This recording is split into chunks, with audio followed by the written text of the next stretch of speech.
I'm Michelle Spahr with Jones Bank, and Jones Bank has talked succession planning since I started in 2002, and it's just kind of evolved over the years. And I've been in HR now for 2 years and really realized what it does involve more than just putting a name down on a piece of paper of who would be next in line for a job. So Meyer, I just want to kind of go with what we're doing right now. Yep. Okay. So we have a short-term succession plan that first identifies key positions in the bank and who their immediate successor would be if it was a long-term illness, a pregnancy and childbirth, or something happened to someone, who would be that immediate person to take over. And that person knows the job somewhat, not ins and outs, but could step in and take over that role. And then we also have a long-term succession plan where we have figured out potential retirement dates and plugged those into a spreadsheet and added names of possible internal candidates. There might be one, there might be 2 or 3 people listed on that. Or if we don't have anybody, we sometimes say external candidate, and that's when we go search for someone. What we also do is every 3 years we have employees fill out a career profile form, and it tells them what their career interests are in 0 to 2 years, 2 to 5, and then 5 to 10, and we use that information to fill out our long-term succession plan. So myself, for an example, when I filled it out 4 or 5 years ago, I said I had an interest in human resources and management of the bank.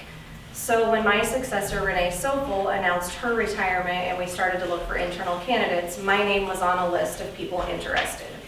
So what we try to do is identify those people early enough and start either a training program or a job shadowing program. Now, it's hard if there's 2 or 3 people interested in it. You almost have to do that interview process a little bit earlier than you might have wanted to before to see who the right fit is. So once I was selected for the position, I did some job shadowing and some training and really had about 6 months under Renee to learn HR. And I'm going to pick on the 2 guys from Jones Bank that are sitting here. They both have had a similar situation. We hired Derek for a different position, but our ag lender is going to retire, and Derek started taking over his portfolio, learning those customers, trying to get to know them a little bit better. And the same with Rick. We had another long-term employee who we split some of his customers into 2 different employees, and Rick had that opportunity to learn along with them. So I'll let you get that. Answers all the questions. Okay. Shannon, Meyer with the Spahr Professional Group. And I've probably worn a lot of different hats over the years, but at least kind of where we're currently at. So we're an accounting firm. And I would say that succession planning, I see it from a lot of different perspectives. One is from our own internal succession planning, either from the context of the firms that we've acquired, such as Marla's Johnson's practice in town, and from kind of our future succession, because I'm pretty sure everyone in here is planning to retire at a point in time. So we want to have a game plan on how we get there. And then we also work with a lot of our clients about it, just kind of helping clients plan their successions from the perspective, because there's personnel issues to deal with, there's just the overall business management, there's finances, there's taxes, so we kind of help them work through all of those pieces of it. And we've got kind of a few elements. So looking at it from individual employees standpoint, so take an example like interns. We like to have a lot of Concordia interns. We try to build kind of a pipeline of people. But we don't want to get hit with that all at one time. If I bring in 5 interns in one day, I get absolutely none of my own work done. It's just teaching people.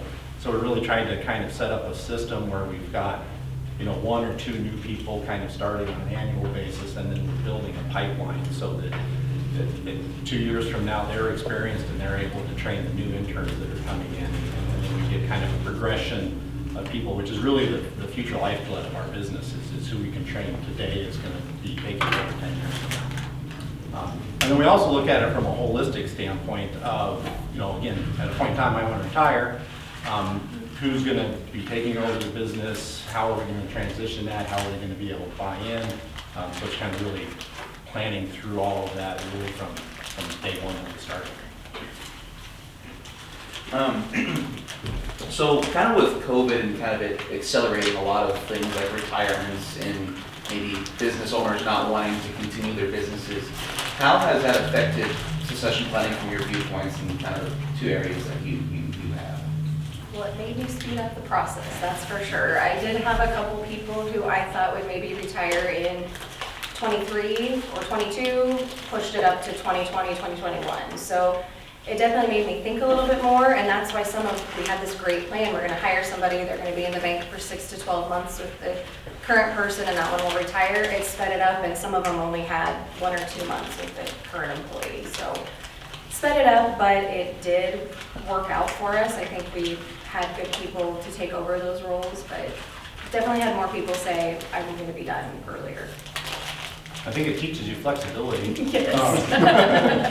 Whether you want to or not, and how to react quickly. I mean, I literally moved to Seward in January of 2020, and here I'm trying to start a new business and get out and meet people, and 2 months later, everything got locked down. So it was really okay, shift gears, how are we gonna get out and meet people in a new environment, and you really learn to just be okay, I guess, roll with the times, and we change our business plan. I think one thing that it certainly opens my eyes to is you always want to be open for opportunities that come along. And don't be scared to jump on those opportunities when they arise. Like in our own personal case, I was new to town, kind of got connected with Marla Johnson. She was looking at retiring, I was coming into town, and we really started our conversations around being a good fit for both of us. And that was, when I first moved to Seward, that was not any kind of plan that I had. It's just being receptive to, if something comes up, certainly take a look at it and don't be afraid to act on things.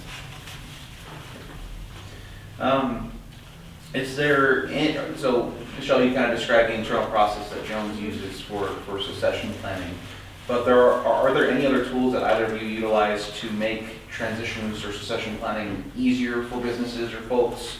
What can other businesses do to implement, utilize similar tools and experiences in their own practices? Okay. One thing is our belief is take care of your employees. It's a lot easier to transition and build succession plan if you take care of your people and they don't leave. The biggest struggle you've got is if your people are leaving all of the time, you never actually get into succession mode, you're just always stuck in rebuilding and surviving mode. So we kind of have the belief, take care of your people, treat them well, and make sure that they stay around.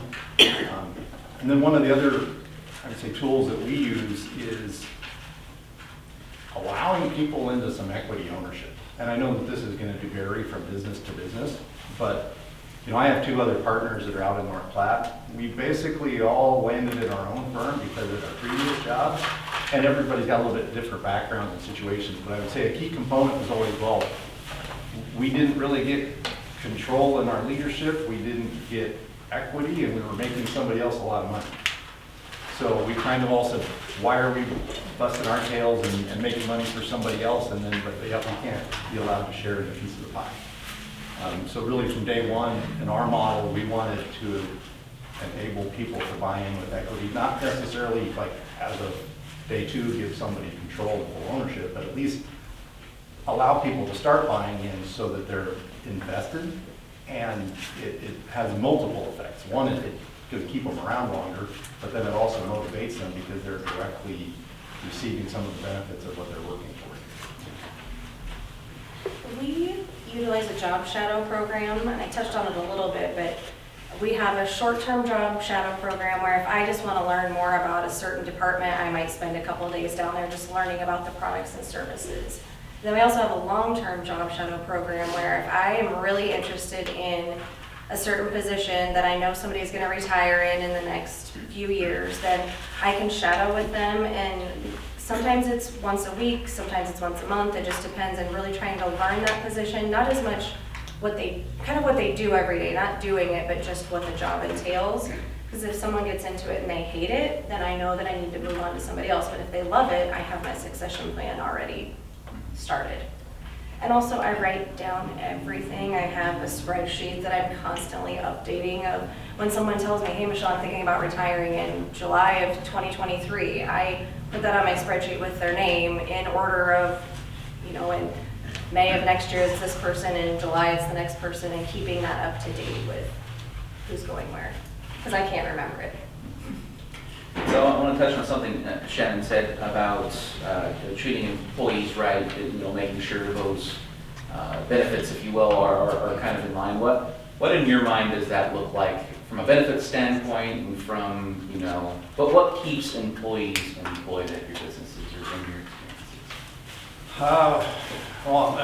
Paying competitively, I think, is certainly a factor. I view it as an empowering people.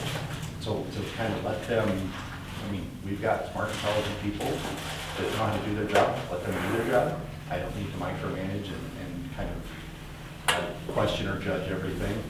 That's one thing, so I was at Deloitte before, one big four accounting firm. One of the things that always frustrated me most is we always had, this is even when you get up to the director, I don't care what level you do. I always had somebody looking over my shoulder, like micromanaging you on your financials and everything. It's like, I know how to run a business, I know what I'm doing, I don't need to second guessing everything I do.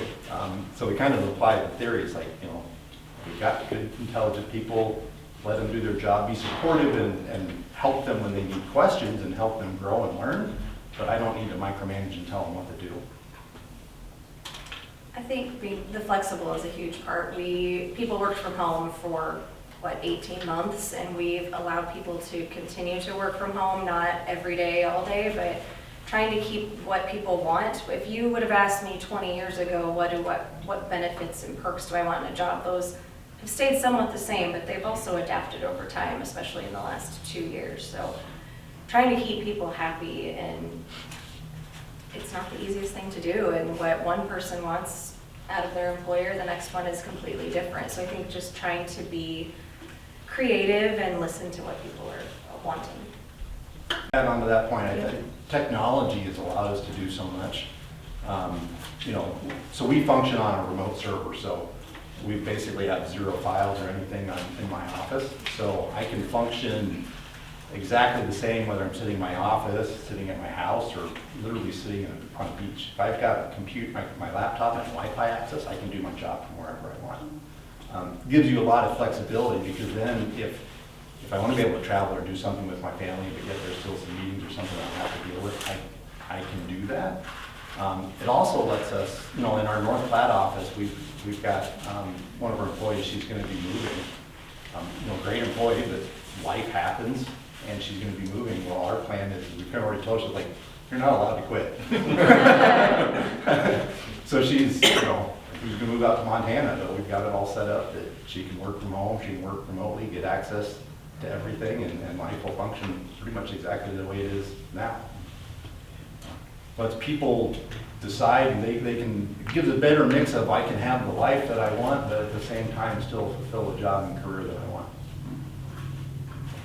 Let's talk a little bit about people, and have you described at Jones, you have that internal kind of process, succession planning process, but how do you connect the dots to find the next employee, or to find that business owner who is looking to move on?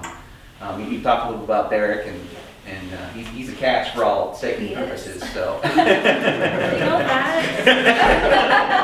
you're welcome, Derek. Okay, it's an interesting process now. I always like to promote from within if I can, but realistically that doesn't always happen. Derek's position, we didn't have that internal candidate who it worked for, so we did have to go externally. And if anybody has great ideas where to find external candidates, I would love to hear from that. But being out, word of mouth has probably been some of the best way, and also any of the online things. I've gotten 0 from newspapers and putting things at schools and different things like that. So it's a lot, word of mouth and online is kind of where we're getting the most of that. And employee referrals. I've had a couple people where I talked to this person, they're interested in a job, and that's what's gotten us a few people as well.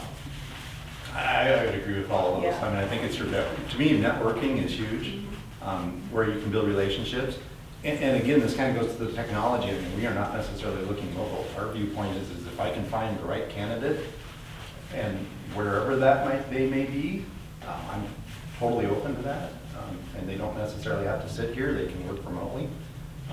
We can set them up with the technology and everything. It does add some complexities. I'm not going to lie.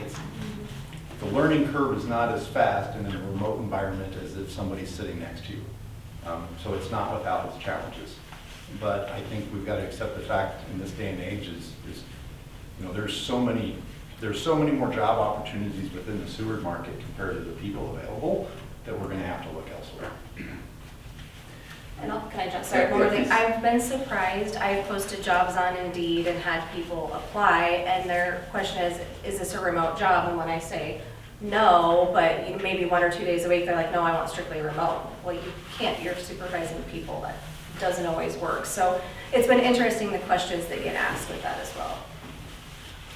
And so I've got 2 more questions, and we'll kind of open it up to the floor here. The first one is, what have you seen about the transition process, some horror stories, if you will? Things that haven't worked that you'd absolutely recommend no one to ever try. What are kind of some of the experiences you've had with that? I can go. I gotta think a little more. I think things can vary a lot depending upon your type of business in your industry. I mean, everybody's got a little bit different businesses. I'm in customer service or kind of services industry. So I know 2 that we ran into, and this was kind of like locally. So when we brought on our team here,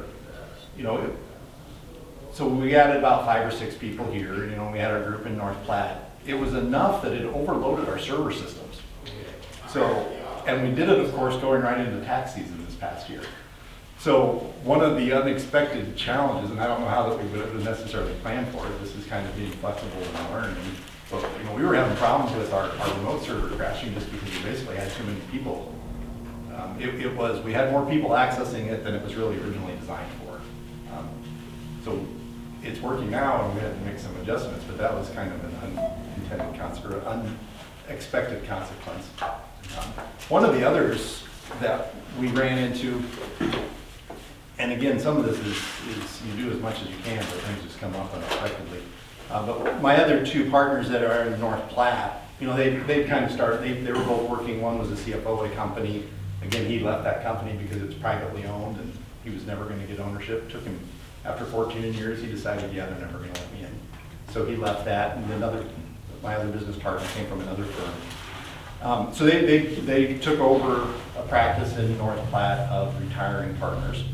Well, one of the partners that they were buying out kind of passed away unexpectedly, which threw his spouse into the equation. And she was not as on board with kind of the whole transition. So, I mean, it was dealing with, and we're in a services industry where your brand and reputation matters a lot. And to the extent of, she was literally calling clients and saying, no, you should leave.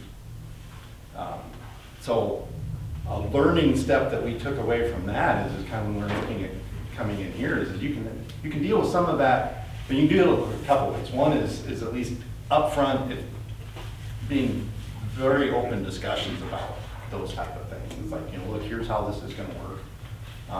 We wanted to, I wanted Marla staying on for a while and do a long transition because we've got to convert and transition those relationships. That doesn't happen overnight.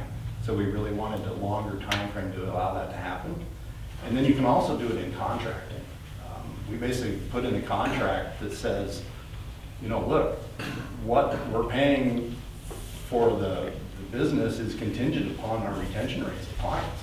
Because our viewpoint is the person that's retiring has got to have some skin in the game, that they're motivated to also make it work for us. Because my theory was, well, if we're buying this network and I didn't want someone out there bad-mouthing us without having some consequences on that. So there's ways that you can deal with it.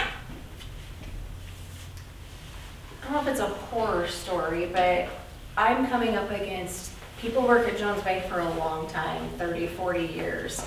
And I'm replacing them with, sorry, Derek, I'm going to pick on you again, the 30-something-year-old. And so losing that, but even I have it in a lot of positions, I'm losing that longevity. And so customers are asking about that. Like, well, they know this person that's retiring knew everything about me and everything about my business or my farm or whatnot, and you're bringing in this new guy who doesn't.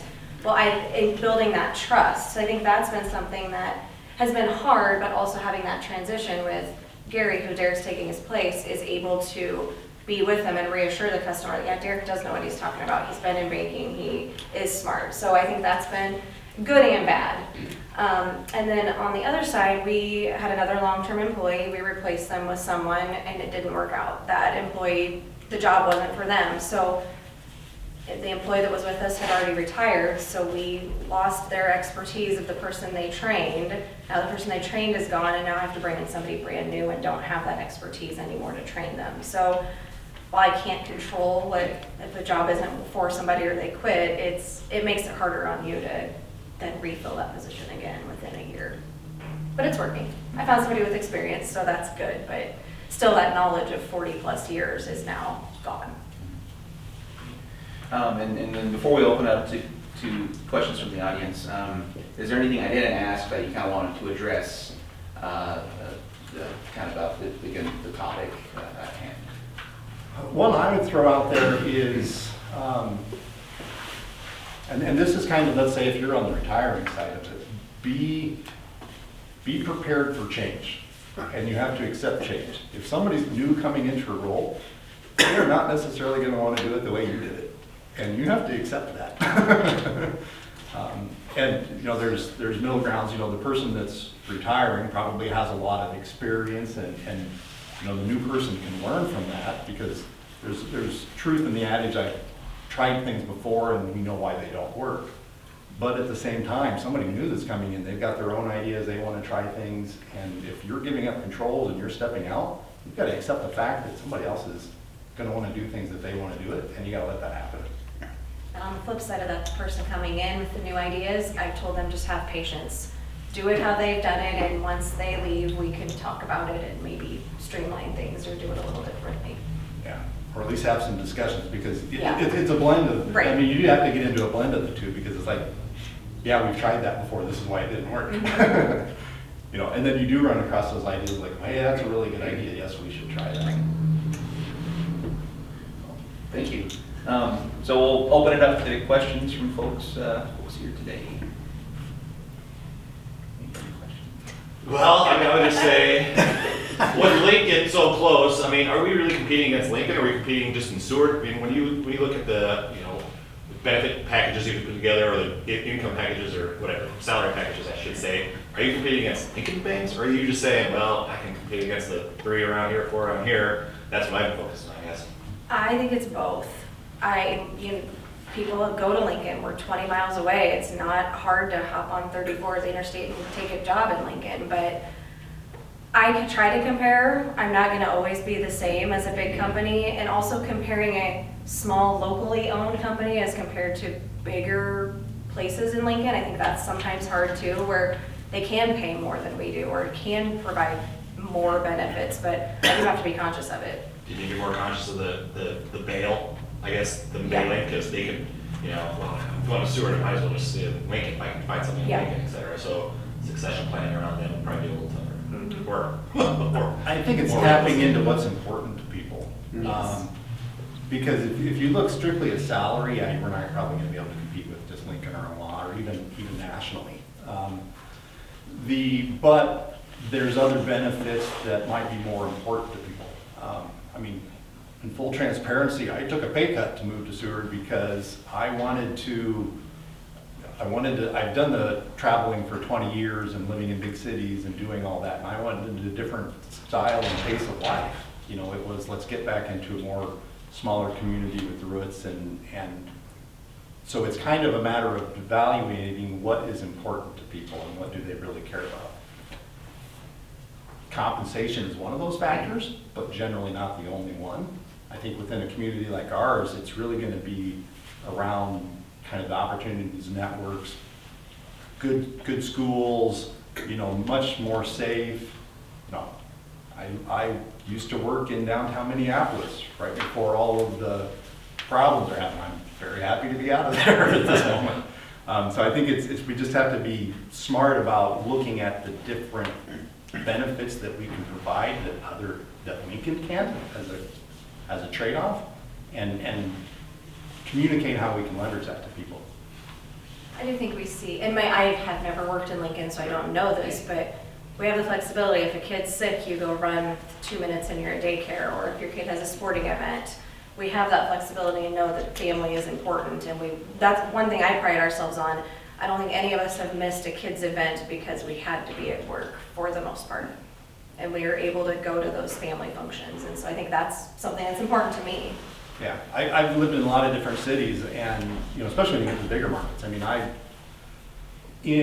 when I was in Minneapolis, like literally mileage distance is about. I live out in the country now, east of town.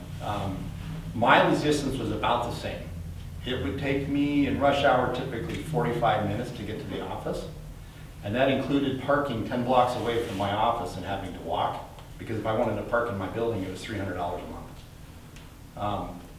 My commute is now like 7 minutes. And I have free parking. So again, I think it's You're not supposed to park on the street. Customers, you're supposed to park in the other lot. And I do, that time is factoring in the half a block that I don't walk. I don't get as much exercise as I used to. And so you park a block away, you're like, man. Yeah, those are conversations in town, and that's things that it kind of goes back to the understanding the benefits that we have. I mean, I realize that everybody always talks about, it's like, I got to circle the block 3 times so that I can't get a spot right in front. It's like, okay, I grew up in the environment, I literally had to walk 10 to 15 minutes, and I was still paying where I was at. So, I mean, it's understanding kind of what some of the benefits are and making sure that people appreciate those. Any other question? I had another question, but I forgot it. So it was a good one. Go ahead, Rick. So if you're gonna have, for both of you, and you're one employee that you're trying to hire, like what is the one selling thing? Like you said, it's not just, hey, the versatility, I mean, the time off, just the, flexibility. What is like the one thing that you're seeing from people you're trying to hire right now that stands out more? Is it working from home? Is it time off? Is it, I know the salary, the benefits? What is there? If there was one top thing, how would you, I guess? In my particular, and this is going to vary from business to business, because I realize like if you're, Pet Source has probably got scheduled hours and you got to be here doing this, so you don't have some of the same flexibilities. But like in mine, it's really around flexibility. We function on I need something done by this point in time. Between now and then, I really don't care where you do it, what time you do it, or how you get it done. We're doing this with Concordia interns. We've got several, they've got basketball schedules, class schedules, and everything else, and we basically say, look, it's a remote server. You can get into our office at any time of day. If you need to come in and work at 10 o'clock at night, because that's what works for your schedule, now we've got to be able to make sure that there's some support so that they know what they're doing and those type of things. You got to manage it, but we can make that work. Kayla, one of our interns, she's set up on her laptop. She can work from her dorm room. So kind of the route we're at least going is well, and with our other employees, like if you got to go at 10 o'clock in the morning because you got a dentist appointment or something like that, that's perfectly fine. Go do it, and later on that night or something, if you need to make up some time and catch up for that, you can do that. I'd echo that flexibility. And not just flexibility with the hours worked, but flexibility with working from home and hours and kind of all of that combined. But close second is salary. I haven't had many people say your vacation time stinks or isn't enough or anything like that, but salary would probably be number 2. All Gen Z and all just different tiers of ages, is that just classroom theory, or do you really see that quite a bit in your hiring and how that succession plan? A 30-something like me, I'm whatever, the last phase in on millennial, whatever. But the chances of me sticking around, compared to someone that's in their 40s, compared to someone in their 50s, or even someone in their 20s, etc. I guess there's just different jobs for that too. A 20-year-old maybe doesn't have the same job as a 40-year-old, so. Well, I'll tell you, in 2006, one of the people at the bank said, Michelle, how do I keep people your age here at the bank? And my response to him was, number 1, you have to pay us a competitive salary, move us up in the company, maybe give us a title, keep us happy and engaged. But if you're keeping us for 5 or more years, you're lucky. he asked me that same question about a year ago, and I told him the exact same thing. For the 25-year-old then and the 25-year-old now, I don't think it's changed a whole lot. So I don't know if that whole, how do you market to Gen Z? How do you keep them and maintain them as an employee? I think it's all kind of just relative. If you treat everybody right, I think you're going to get that longevity and people are happy. Yeah, it's a challenge. I mean, you go back in generations and it was not uncommon. You worked 35, 40 years in one job. That's what you did. You loved it. And Yeah. why would I do anything else? You know, now you're lucky if you can keep people 3 or 4 years. I mean, I think you gotta be flexible. The part I struggle with is coming out of college it seems like there's, you know, a lot of the kids thinking is like, I know how to run things. I want to be the boss right away. It's like, you know, I'm sorry, you really don't know a lot yet. And with that, they want $100,000 a year. Yeah, exactly. I mean, so there is to me some level setting as to. But when you say 3 or 4 years lucky to keep them, that's really just the younger age group. I mean, if you hire someone in their 40s, you're not expecting 3 to 4 years out of them, are you? Is it the same no matter what? You think it's 3 to 4 years? You know, what's the turn time, I guess? It's probably not as bad. I think focuses have probably changed at that point. You know, somebody in their 40s probably, now they've got their kids, looking for stability. You know, that's the cycle I went through. You know, I started out, I traveled all the time, was on projects all over the place, and spent a lot of time in an airplane, and I reached a point in time, all right, enough of that. Well, aren't the kids this great equalizer? Because like you said, once you have the kids, then you have to have the flexibility. You know, I mean, I don't know how other people did it before, where I got a sick kid, what do you want me to do? I got to go get it, you know. But if you don't have the kids, then I got away with that for a long time because my wife wasn't working. yeah. That gave me a lot of flexibility. I put in horrible hours and all that type of stuff. She's got her own bakery business now. I get to hear that it's like, no, I got things to do too. You got to go. So it's It's your trade-offs. turn. It's my turn. It's trade-offs. There you go. But yeah, I think, you know, to keep. And it's a different day and age. You're not. just gonna Yeah, have I wanted somebody to that's ask got about 30 that. years. So I'm the old guy, obviously, and been around a lot of years. And when they change, after, if you only expect them 4 or 5 years, are they leaving the area? Are they leaving for better jobs and better pay as you were traveling around the world, or I think it's some of both. both? Yeah. I mean, if somebody can get $20,000, $30,000 more by taking a job in Lincoln and still living in Seward, I think we might see that just because of the market, and $30,000 is a lot of money and can Yeah. help out a family if you have kids. So I think kind of depends. Moving, we can't always control if a spouse gets a job or something, Yeah. but that's where we can kind of offer like you. If somebody moving to Montana and can stay with your company, I think that's a huge, something that more people should think about. Yeah.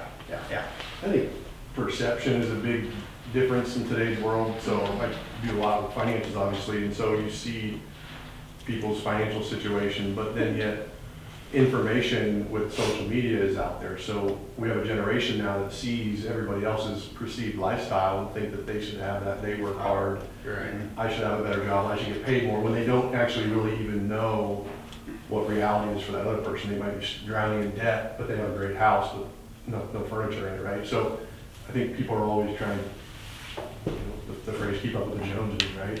And so they're always looking for that better job, whereas before you couldn't see that. I think people were more maybe content, thankful for what they had, because they lived in a little bit more of a bubble. Well, and an unfortunate thing you've got is when it is such a tight job market, you do get rewarded from jumping around. You know, it's competitive and everybody's looking for people and they're willing to pay for them. You know, we now have to contend with fast food restaurants that are paying $20 an hour to go for burgers. What's that? I'm just But I hear that every day. Michelle, McDonald's is paying this much. Well, do you want to go work crummy hours and flip burgers? No offense to the fast food places, but if that's the life people want for a little bit more money, then I don't know. Well, and we have That's a tough one. You know, with our interns and stuff, we've got to consist, I don't pay as much, our interns as much as what they could go get at probably Runza or McDonald's. But I guess the pitch that I give to them is like, well, first off, the job's not gonna suck. Yeah, it is a challenge. Yes, I remember that one. You know, but then it's what is your long-term plan? I said, Yeah. like, working for us is actually gonna build your career and what you want to accomplish down the road. You know, other than maybe some people service skills, you're not gonna really use a lot of what you learn flipping a burger. You know, so we approach it more from the, yeah, you're not gonna get paid as much, but this is actually benefiting you for long-term what you wanna do in your career. The interesting thing to me, and as he said, I work with some financial stuff with older people. Most of them, many of them are coming here from somewhere else because this is now where they want to be. And that's why I gotta get in my mind, okay, you got people wanting to leave Seward? Because I deal with people doing anything they can to get here and trying to find a place to live. You're talking about married people though. What if you're single? Well, I'm talking older, retired people, Right, basically. right. Yeah. And this is a great community, but if you're a single guy or whatever, then you're tough. It took me a year to find a place in Seward as a single guy. I found a great place, lucked out, but I have carpeting in my kitchen. But it is rough finding a place in Seward as a single person. I think people want to live here, but maybe the perception is working in Lincoln because of some of those other things we talked about earlier. I think maybe that's some of the difference too. And I know there's been, you know, this is kind of a broader community discussion, and I know there's conversations happening around it, and it's something that's got to be dealt with, but you know, me being a transplant to Seward, I think there's two ways to view it. You know, is Seward a bedroom community for Lincoln? Or is Seward really its own thriving community and you can accomplish what you want to from here? And that's from an entertainment standpoint and all that. Now, to draw in younger employees, you gotta have something for them to do. You know, Lincoln's a big draw because, I mean, Harrison, you guys can comment, is Seward a happening night scene for you? Or answer. Yeah, like you said, it's got 40 bars and entertainment, and so, yeah. I think something as a community that we're gonna have to deal with is if you want to draw in younger employees, the community's gotta be an exciting place to go. You gotta have housing, you gotta have activities. And I think you can draw people, but you're not gonna draw them for nothing. One statistic I used to hear was 66% of the people in Seward leave for a job in another town. Okay. And I don't, and most of it was Lincoln. I don't know if that number is still the same, but I don't think it's probably dropped a whole lot. Yeah, I come in on 34 from the west, and I'm amazed at how many people are going west. Yeah, maybe to York. Yeah, or somewhere west. Somewhere, yeah. I mean, I drive 43 miles to come to Seward. So I'm a different one. I come this way, so. And there's a few of us. But that tells me that people like to live here. Now it's just a matter of, okay, how do you get them in jobs here? And how do you get them to stay here and spend their money here?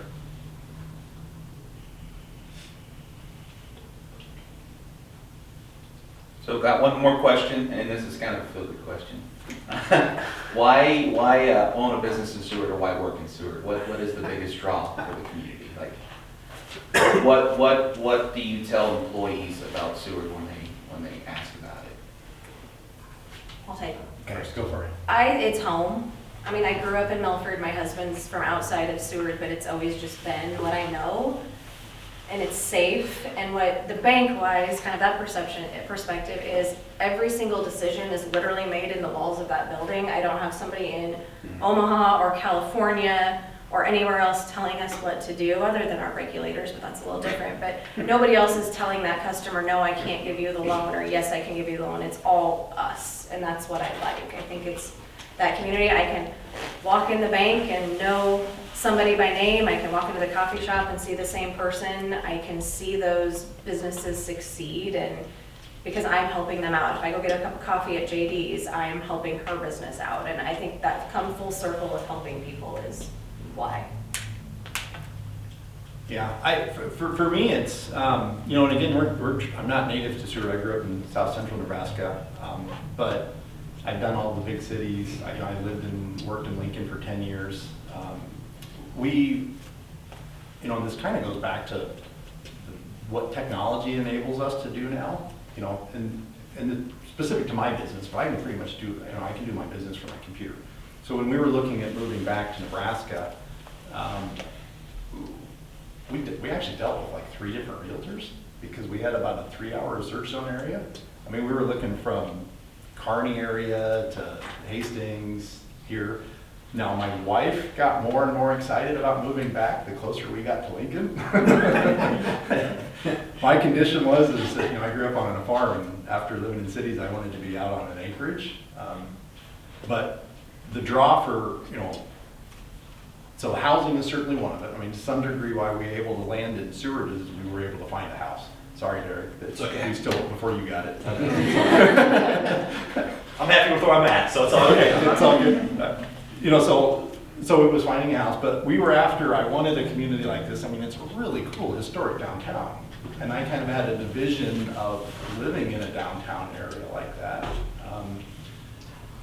Having an office, being able to have a business here, you are not competing with Lincoln real estate prices or even bigger city real estate prices. And I've got the advantage that I can sit in Seward, Nebraska. I've got literally clients all over the globe.